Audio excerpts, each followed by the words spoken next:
Hi friends, ఈ రోజు కూడా ఒక చక్కటి స్పైన్ చిల్లింగ్ హర్రర్ స్టోరీతోని నేను మీ ముందుకైతే వచ్చేసాను. నేను మీ అంజనేయ, మీరు చూస్తున్నది SRK హర్రర్ స్టోరీస్.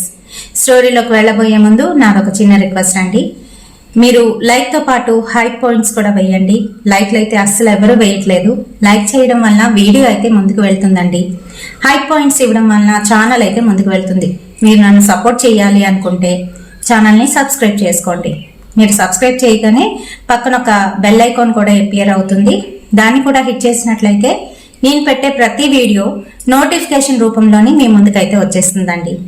మరి మీకు జరిగిన రియల్ హర్రర్ ఇన్సిడెంట్స్ నాతో షేర్ చేసుకోవాలి, మన ఛానల్లోని స్టోరీగా వినాలి అనుకుంటున్నారా? అయితే డిస్క్రిప్షన్ బాక్స్లోని నా ఇన్స్టాగ్రామ్ లింక్ని పిన్ చేస్తున్నాను. అక్కడికి వచ్చి మీ స్టోరీస్ని నాతోనైతే షేర్ చేసుకోవచ్చు. మరి ఇంకెందుకు ఆలస్యం, లేట్ చేయకుండా ఈ రోజు వీడియోలోకి వెళ్ళిపోదామా?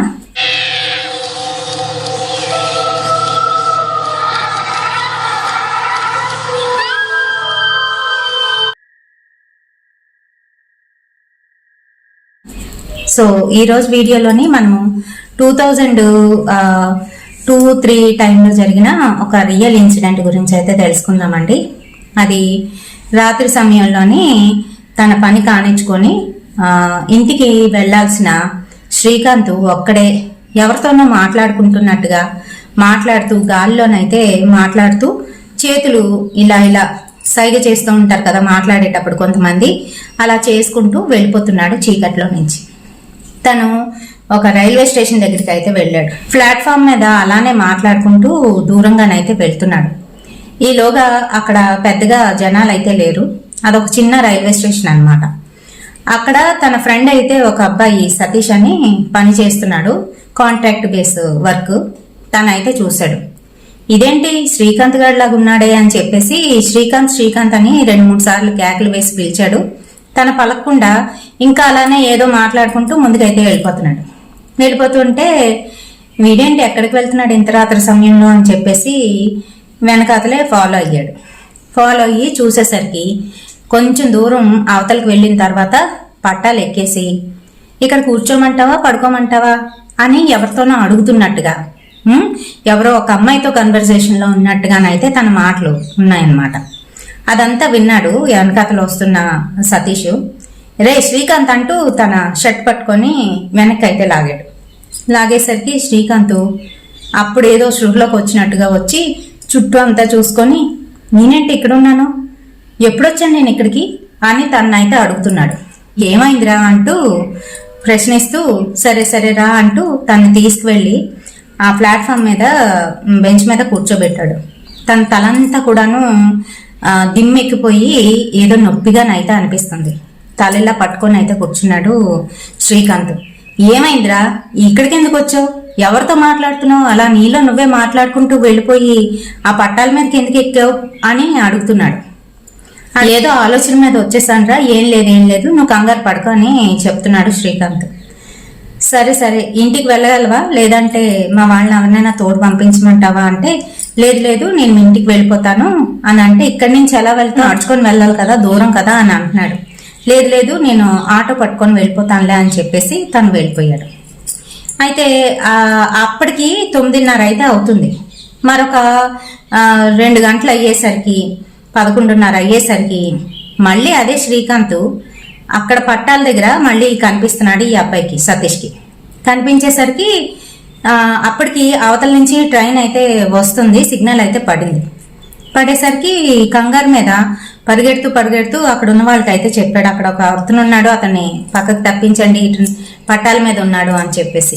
ఈలోగా మిగతా వాళ్ళు వెళ్ళారు, పక్కకు తీసుకొచ్చేసరికి ఏంటో పిచ్చోళ్ళలాగా అందరి కాసి చూస్తూ గట్టిగా అరుస్తూ ఏడుస్తూ ఉంటే ఈలోగా శ్రీకాంత్ దగ్గరికి సతీష్ వెళ్ళి, ఏమైంది నీకు అంటూ గట్టిగా కొట్టేసరికి ఏడ్చాడు. వాళ్ళందరూ వెళ్ళిపోయిన తర్వాత సతీష్ అయితే అడుగుతున్నాడు, ఏమైంది అసలు, ఎందుకు అలా చేస్తున్నావు, ఏం చచ్చిపోవాలనుకుంటున్నావా, ఏంటి పరిస్థితి ఏంటి అని అడుగుతూ ఉంటే, ఎందుకు అలా చేస్తున్నావు శ్రీకాంత్ అంటూ మందలిస్తూ ఉంటే ఏడుస్తుంటే ఏమైందిరా, ఏమైంది అని అడుగుతూ ఉంటే, నాకు శిరీష కనిపిస్తుందిరా అని చెప్పేసరికి ఒక్కసారిగా వాళ్ళిద్దరు వాళ్ళు పులకరించిపోయి వెంట్రుకలు నెక్కబడుచుకున్నాయి.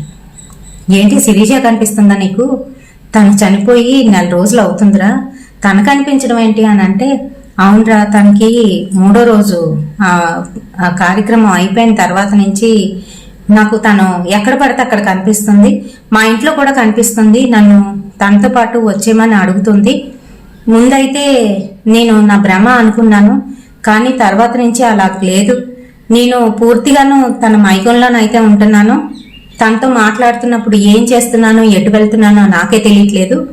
గత 3 రోజుల నుంచి నాతో వచ్చే అని నన్ను నా వెనకాలే పడుతుందిరా అని ఏడుస్తున్నాడు. ఏడుస్తుంటే మరి నువ్వు చేసుకున్నదే, నీకు పెళ్లి చేసుకోమని మేమందరం కూడా చెప్తాం, ఫ్రెండ్స్ అందరం కూడాను. నేనేదో ఒక ఉద్యోగం చూస్తావునా అని అన్నా కూడా నువ్వు వినిపించుకోలేదు. ఉద్యోగం కూడా వచ్చింది కదా ఇప్పుడు, తను చనిపోవడం నీకు ఉద్యోగం రావడం అన్నీ అయ్యాయి. చేసుకుని ఉంటే చక్కగా బాగుంది కదా నీ జీవితం. నీ జీవితం గురించి వదిలేసి మీ అమ్మగారు చెప్పారని మీ అక్క కోసం ఆలోచించి నువ్వు ఇదంతా కూడా చేసావు అని అంటుంటే విధి నాతో ఆడుకుంది అంటూ ఏడుస్తున్నాడు. ఏడుస్తుంటే సర్లే ఇంటికి వెళ్దాం ఉండు అని చెప్పేసి తన పని అయిపోయింది అక్కడితోని కానిచ్చుకొని ఇద్దరు కలిసి తన బైక్ మీద ఇంటికి అయితే వెళ్తున్నారు. అక్కడి నుంచి ఒక 2 కిలోమీటర్లు దూరం అయితే ఉంటుంది వాళ్ళ ఇల్లు. అయితే వీళ్ళింటికి వాళ్ళింటికి మధ్యలో ఒక లైన్ అన్నమాట. అయితే ఇద్దరు ఒక దగ్గరే కదా అని చెప్పేసి తను తీసుకొని బండి మీద అయితే వెళ్తున్నాడు. మరి వెళ్లే దారిలోని ముందంతా కూడా ఒక చిన్న పల్లెటూరు అయితే ఉంటుంది. ఈ 2 వైపులా గుబురుగా పొలాలు అయితే ఉన్నాయి. ఆ చిన్న వేలో నుంచి అయితే వెళ్తున్నారు వాళ్ళిద్దరును. రాత్రి సమయం, పైగా చీకటిగానైతే ఉంది. అక్కడ స్ట్రీట్ లైట్లు కూడా పెద్దగా ఉండవు. ఎందుకనంటే వీళ్ళు వచ్చేది షార్ట్ కట్ వే అన్నమాట. మరి అక్కడి నుంచి వస్తూ ఉండగా దూరం నుంచి అదిగో అక్కడి నుంచి ఉంది, అక్కడ నన్ను రమ్మంటుంది అంటూ గబుక్కమని బండి అయితే దూకేశాడు శ్రీకాంత్. తను ఎప్పుడైతే అలా బండి దూకాడో బ్యాలెన్స్ తప్పి హ్యాండిల్ అయితే కదిలిపోయి తిను కూడా బండి మీద నుంచి పడిపోయాడు. కొంచెం దూరంలోనే పడిపోయేసరికి ఈ అబ్బాయి, శ్రీకాంత్ అనే అబ్బాయి, పడిపోయిన వాడు లేచి అదిగో అక్కడుంది అంటూ పరిగెడుతున్నాడు. అంటే మరో వైపు అనమాట. అక్కడంతా కూడాను నిర్జనమైన ప్రదేశం, పూర్తిగాను తుమ్మ చెట్లు అయితే ఉంటాయి. ఆ తుమ్మ చెట్ల దగ్గర అందరూ వెళ్తారనమాట. అక్కడికి ఆ ప్రదేశంలోకి అయితే వెళ్ళిపోతున్నాడు. అక్కడుంది అనుకొని వెళ్ళిపోతుంటే ఈ అబ్బాయి సతీష్ తను నిలదొక్కుని ఆ బండిని లేపి పక్కన పెట్టి తిన వెనకాతలు అయితే పరిగెట్టాడు. రే ఆగరా, ఎక్కడికి వెళ్ళిపోతున్నావురా, అక్కడ ఎవరు లేరా అని చెప్తున్నా కూడా వినట్లేదు.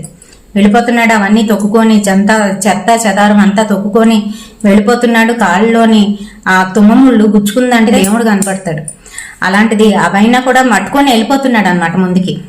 అలాగా ఇంకా ముందుకు వెళ్ళేసరికి వెనకతలు ఈ అబ్బాయి కూడా జాగ్రత్తగా అంతా చూసుకొని పరిగెడుతూ తన్నైతే గట్టిగా పట్టుకొని గట్టి కొట్టాడు. కొట్టేసరికి మళ్ళీ స్పృహలోకి వచ్చినట్టుగా అయ్యి ఏడ్చేస్తుంటే తను మెల్లగా అక్కడి నుంచి బయటికి తీసుకువచ్చి ఇద్దరు కలిసి నువ్వు బండి మీద కూర్చో, కళ్ళు మూసుకొని కూర్చో, దేవుని తలుచుకో, ఆంజనేయ స్వామిని, నన్ను గట్టిగా పట్టుకో అని చెప్పేసి బెస్ట్ ఫ్రెండ్ అనమాట. అందుకనే ఇంకా అలాగా తన్ని పట్టుకొని ఇద్దరు బండి మీద మళ్ళీ రిటర్న్ ఇంటికి అయితే చేరుకున్నారు. ఇంటికి వచ్చారు. వాళ్ళ ఇంట్లోని దేబెట్టుతూ జాగ్రత్తగా ఉండని చెప్తూ ఉంటే ఈలోగా వాళ్ళ అమ్మగారు వచ్చారు. ఎక్కడికి వెళ్ళిపోయారా ఇద్దరును, ఇంతవరకు ఇంటికి రాకపోతే మేము భయపడతామని తెలీదా, కనీసం ఫోన్ చేయాలని తెలీదా అంటూ ఆవిడ ఏదేదో మాట్లాడేస్తుంది. ఆవిడ కొంచెం గయ్యాలి టైప్ అనమాట.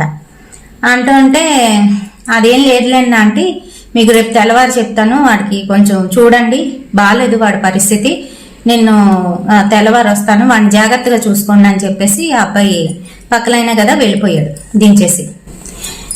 ఏమైందిరా ఏమైందని తిడుతూ స్నానం చేసిరా అని చెప్పి పంపించింది. స్నానం చేసుకొని వచ్చాడు. భోజనం పెడితే తిన్ను, నాకేం తినాలనిపించలేదు అని చెప్పేసి లోనకు వెళ్ళిపోయాడు, పడుకుని పోయాడు.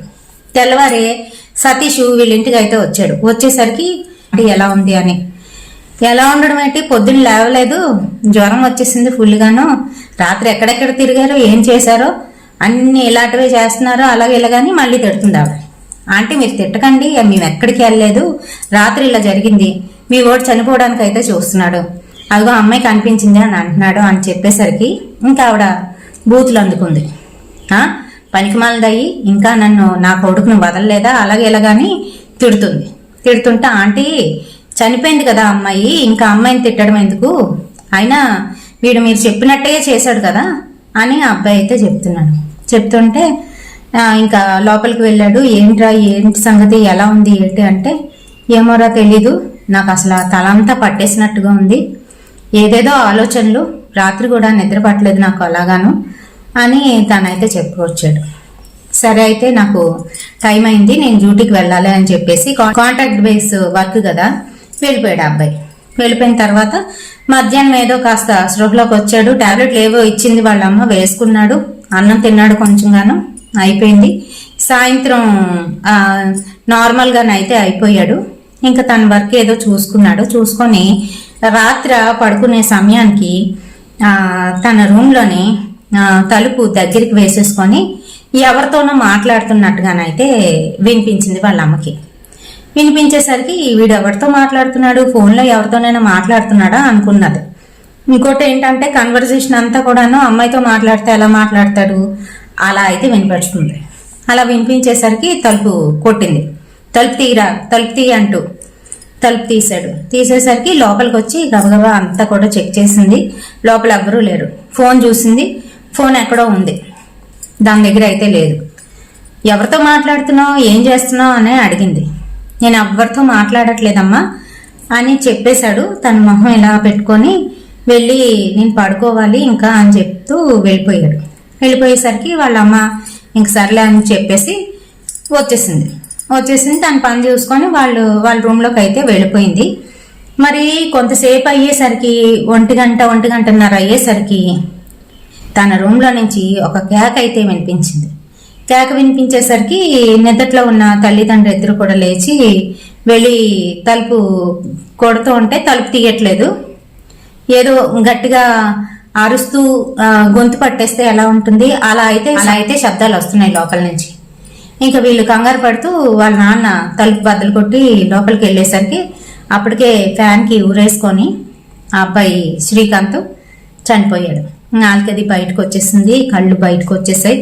అతి దారుణంగానైతే కనిపిస్తుంది తన మొహం అంతా కూడాను ఎర్రగా అయిపోయి కనిపించేసరికి ఇంకా తల్లిదండ్రులు లబోదీపం అన్నారు, కిందకి దించారు, అన్ని చేశారు, కానీ లేదు, ఇంకా అప్పటికే ప్రాణం అయితే వెళ్ళిపోయింది. ఇంకా మర్నాడు చేయవలసిన కార్యక్రమం అంతా కూడా చేశారు. వాళ్ళ ఫ్రెండ్స్ అందరూ కూడా వెనక వీధిలో ఉన్న అబ్బాయి సతీష్తో పాటుగా తన ఫ్రెండ్స్ మిగతా వాళ్ళు కూడా వచ్చారు. అయ్యో ఎంత పని అయిపోయింది అని అనుకున్నారు. కిందటి నెలే అమ్మాయి చచ్చిపోయింది, ఇప్పుడు ఈడు అని అనుకున్నారు. అంతా వాళ్ళ అమ్మాయి చేసిందని కొంతమంది అనుకుంటున్నారు. కొంతమంది ఏమో ఎలాగా అమ్మాయి చనిపోయింది కదా వీడికి ఏంటి బాధ అని చెప్పేసి వీడిని అనుకుంటున్నారు. అయిపోయింది. ఈ కార్యక్రమాలు అన్ని కూడా ముగిసిపోయి 3వ రోజు చిన్నదినం పెడతారు కదా, అది పెట్టినప్పుడు అందరూ వచ్చారు, గ్యాదర్ అయ్యారు వాళ్ళ ఫ్రెండ్స్ అందరూ. ఆ సమయంలోని శ్రీకాంత్ వాళ్ళ అమ్మ ఈ అబ్బాయిని సతీష్ని పిలిచి వాడు నీకేమైనా చెప్పాడా ఏంటి సంగతి అని అంటూ ఉంటే, ఏం చెప్పలేదంటే ఆ రోజు ఇలా జరిగింది, ఆ అమ్మాయి కనిపిస్తుంది అని అన్నాడు, నాకే భయం వేసింది, ఫస్ట్ అయితే నేను నమ్మలేదు, కానీ వాడు చేస్తున్న చేష్టలు చూస్తే నిజమేనేమో అనిపించింది ఆంటీ అని అంటూ ఉంటే ఈవిడ తెగ తిట్టేస్తుందంట గట్టిగాను. అది అలాగైపోయింది ఇలాగైపోయింది, నా కొడుకుని తీసుకుపోయింది, అది ఇది అంటూ ఇంకేవేవో తిడుతుంటే, ఆంటీ ఊరుకోండి ఆంటీ, ఆ అమ్మాయి చనిపోయినప్పుడు వాళ్ళ అమ్మ నాన్న ఎంత బాధపడి ఉంటారో, మీ అబ్బాయి వల్లనే కదా చనిపోయింది, మీ వల్లనే చనిపోయింది అసలు చెప్పాలంటే అని అనేసాడంట. కొంతమందికి నోటు దురద బాగానే ఉంటుంది, నోటు దురదని కాదు కానీ అవతల వాళ్ళు చేసిన చేష్టలు బట్టే మన మాట కూడా ఉంటుంది కదా. అయితే అలా అనేసరికి అంటూ ఆ అబ్బాయిని కూడా తిట్టడం మొదలెట్టిందంట. మీ వల్లనే, మీలాంటి వాళ్ళ వల్లనే నా కొడుకు ఇలా తయారైపోయాడు అది ఇది అంటూ. ఇంకా వాళ్ళకి కూడా విసుగు అనిపించి వాడే లేనప్పుడు వీళ్ళతో నేటి మాకు సంబంధం అని చెప్పుకొని వాళ్ళందరూ కూడా వెళ్ళిపోయారంట. వెళ్ళిపోతే ఈవిడికి ఆ రోజు నుంచి అంటే అబ్బాయి చనిపోయిన 3వ రోజు నుంచి అందరూ వెళ్ళిపోయారు చుట్టాలందరూ. కూతురేమో మరి అత్తవారింటికి వెళ్ళాలి కదా, తన్ని కూడా పంపించారు. వద్దులే నువ్వేం వద్దు, ఇంకెందుకు కొత్తగా పెళ్ళయింది కదా మీకును అని చెప్పేసి పంపించారు. పంపించిన తర్వాత ఈవిడ రాత్రి పడుకుంటే ఆ గదిలో నుంచి ఏవో శబ్దాలు, చప్పుళ్ళు వినబడ్డం, ఎవరో మాట్లాడుకుంటున్నట్టు, తన కొడుకును ఇంకొక అమ్మాయి ఎవరో మాట్లాడుకుంటున్నట్టు, ఈసారి ఇద్దరు వాయిస్లు కూడా వినబడుతున్నాయి ఈవిడికి. పోనీలే ఎలాగైతేనే ఎట్టకేలకు మన ఇద్దరం ఎలాగైనా కలుసుకున్నాం అంటూ ఏవేవో మాట్లాడుకుంటూ సరదాగా నవ్వుకుంటున్నట్టుగా. ఈవిడ అక్కడికి వెళ్ళేసరికి మాటలు లేవు, ఏమీ లేవు, శబ్దాలు లేవు, ఏమీ లేవు. ఇలాగా తను సింగిల్గా ఉండేటప్పుడల్లా అలా వినిపించడం. అంతేకాకుండా తన భర్త ఉండేటప్పుడు ఏ శబ్దాలు ఏవి ఉండేవి కాదంట. అయితే ఒకరోజు అది 9వ రోజు ఎంతో అబ్బాయి చనిపోయి, ఆ రోజు ఏమైంది అని అంటే, రాత్రి పడుకునేటప్పుడు మధ్యరాత్రిలోనే ఆవిడకి యూరినల్స్కి వెళ్ళాల్సిన పని అయితే వచ్చింది. బయటికి వెళ్తే వెళ్ళాలన్నమాట. అలాగే తను లేచి పెరట్లోకి అయితే వెళ్తుంది. మధ్యలోని తన కొడుకి రూమ్ అన్నమాట. అయితే ఈవిడ ఇలా వెళ్తుంటే ఆ రూమ్ డోరు చిన్నగానైతే తెరిచి ఉంది, లైట్లు అయితే వేసలేవు. అయినా కూడా తన కొడుకు మంచం మీద, తన కొడుకు పక్కనే అమ్మాయి కూర్చొని మాట్లాడుకుంటున్నట్టుగానైతే వినబడుతున్నాయి. వాళ్ళిద్దరు ఎలా ఉన్నారంటే, ఒకరికేమో బాగా దెబ్బలు తగిలేసి కట్ అయిపోయి ఉంది, మరొకరికేమో నాలుకది బయటకు వచ్చేసి కళ్ళు, తన కొడుకు ఎలా చనిపోయినప్పుడు ఎలా ఉన్నాడో అలాగైతే కనపడుతున్నాడు. అంతే, భయపడి గట్టిగా అరిచేసి అక్కడే కూలబడిపోయింది ఆవిడ. ఏజ్డ్ పర్సన్ కదా. ఈలోగా రూమ్ లో ఉన్న తన భర్త అయితే వచ్చాడు. ఏమైంది అనేసరికి ఆ రూమ్ కసిల్లాగా వణికిపోతూ చేయి చూపిస్తూ కిందకైతే ఒరిగిపోయింది. ఒరిగిపోయేసరికి వెంటనే హుటాహుట్టిన హాస్పిటల్కి అయితే తీసుకువెళ్ళి చూపిస్తే పెరాలసిస్ అయితే వచ్చేసింది. దేవుడి దయ వల్ల మాట పాడలేదు. ఓ పక్కకి అన్ని కూడాను ముంగిపోయినట్టుగా అయిపోయి, అయితే అన్ని కూడా లాగేసాయి. ఆవిడకి చేయవలసిన ట్రీట్మెంట్ అయితే చేశారు. ఇంకా ఫిజియోథెరపీ ఏదో చేయించాలి అని అంటే అలాగే అన్నారు. నేను ఆ ఇంటికి రాను బాబోయ్, నేను ఆ ఇంటికి రాను, నా కూతురు దగ్గరికి వెళ్ళిపోతానని పెడుతుంది ఈవిడ. పేజీ పెడుతుంటే ఎందుకు రావు, ఏమైంది అంటే, అక్కడ ఆడున్నాడు, ఆడితో పాటు ఆ పిల్ల కూడా ఉంది, అలాగేలాగాని అంటుందంట. నీకేమైనా పిచ్చి పట్టిందా, కొడుకు చనిపోయి 10 రోజులు అవుతుంది, నీకు ఇలాగయ్యింది, ఇంటికి రానంటావేంటి, ఏమైంది అంటే, లేదా ఆడు దెయ్యమైపోయాడు, ఆడితో పాటు ఆ పిల్ల కూడా ఉంది అక్కడ, అదే పట్టుకుపోయింది నా కొడుకుని, అలాగేలాగా అని చెప్పేసి మళ్ళీ ఏదో అంటుందంట. అంటూ ఉంటే ఇంకా ఈయనకి బాధ అనిపించింది. ఓ పక్క కొడుకు చనిపోయాడనే బాధలో ఉన్నాడు, మరో పక్క ఏమో ఈవిడికి ఎలాగైపోయింది, ఇలా పిచ్చిగా మాట్లాడేసరికి ఇంకా ఏంటి ఇలాగా అనేసి అనుకున్నాడు. 10వ రోజు వాళ్ళ కూతురు అయితే వచ్చింది, హాస్పిటల్లో ఉంది ఆవిడతో పాటుగాను. 10, 11, 12వ రోజున మరి పెద్ద దినం ఉంది కదా, దానికోసం సన్నాహాలు అయితే చేసేశారు. ఆవిడ హాస్పిటల్లోనే ఉంది. ఆ కూతురు తండ్రి ఇద్దరు కలిసి ఆ కార్యక్రమాన్ని అయితే పూర్తి చేశారు.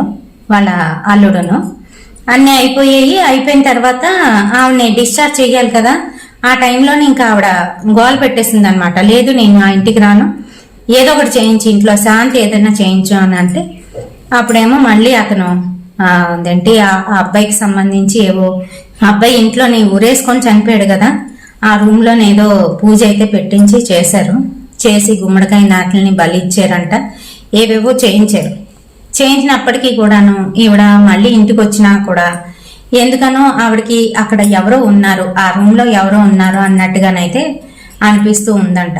భయంతోనైతే ఉంది. ఆ రూమ్ లోని వీళ్ళేవో పూజలు అయితే చేయించిన తర్వాత కాస్త సద్దుమణిగింది. అసలు విషయం ఏంటి అని అంటే, ఈ అమ్మాయిని ప్రేమించాడు. ఈ అమ్మాయి పేరు శిరీష, అబ్బాయి పేరు శ్రీకాంత్. ఒక ప్రముఖ కాలేజీలోనైతే చదువుకున్నారు వాళ్ళిద్దరూ, వేరే వేరే గ్రూపుల్లోని చదువుకున్నప్పుడు ఈ అమ్మాయిని చూసి ఇష్టపడ్డాడు. ఈ అమ్మాయి వంచిన తల ఎత్తకుండా ఇంటికి వెళ్ళడం, కాలేజీకి రావడం, ఇదే పని అనమాట. అలాంటిది అటువంటి అమ్మాయిని కూడాను నువ్వంటే నాకు ఇష్టం అంటూ తిరుగుతూ 2 సంవత్సరాలు గట్టిగానైతే ఆ అమ్మాయి వెనకాల పడ్డాడు.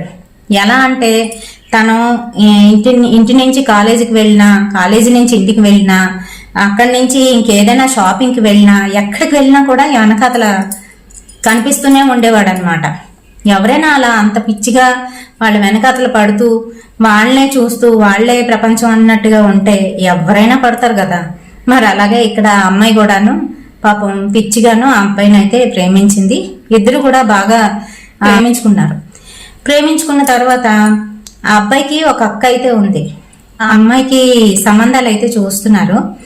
ఆ సమయంలోని ఒక సంబంధం సెట్ అయ్యింది, పెళ్ళైతే కుదిర్చేసుకున్న తర్వాత ఈ అమ్మాయి ఎవరైతే శ్రీకాంత్ని లవ్ చేసిందో శిరీష, ఆ అమ్మాయి ప్రెగ్నెంట్ అని తెలిసింది. కరెక్ట్గా అప్పటికి 2వ నెల. అయితే అమ్మాయి భయపడుతూ శ్రీకాంత్కి అయితే చెప్పింది, ఇలా 2వ నెల నన్ను పెళ్లి చేసుకో, లేకపోతే పరువు పోతుంది మా ఇంట్లోని బయట వాళ్ళందరి దగ్గరను అని చెప్తే, ఇప్పుడు నేను ఎలా చేసుకోగలను, మా అక్క పెళ్ళుంది, ఈ సమయంలోనే నేను పెళ్లి చేసుకుంటే మా అక్క పెళ్లి ఆగిపోతుంది నా వల్ల అంటూ తను మొత్తానికి ఇంట్లోని విషయం అయితే చెప్పాడు. ఇలా అమ్మాయికి ఇలా అయింది, ఇప్పుడు నేను పెళ్లి చేసుకుంటాను, బయట వాళ్ళకి ఎవరికి కూడా చెప్పొద్దు, తన్ని లేవ తీసుకొని వెళ్ళిపోయి పెళ్లి చేసుకొని తను వేరేగా ఉన్నిస్తాను, ఆ తర్వాత అక్క పెళ్లి అయిన తర్వాత మా పెళ్లి బయట పెడతాము అని ఎన్నో రకాలుగా వాళ్ళ అమ్మకి అయితే చెప్పాడు. వాళ్ళ అమ్మ అయితే అస్సలు వినిపించుకోలేదు.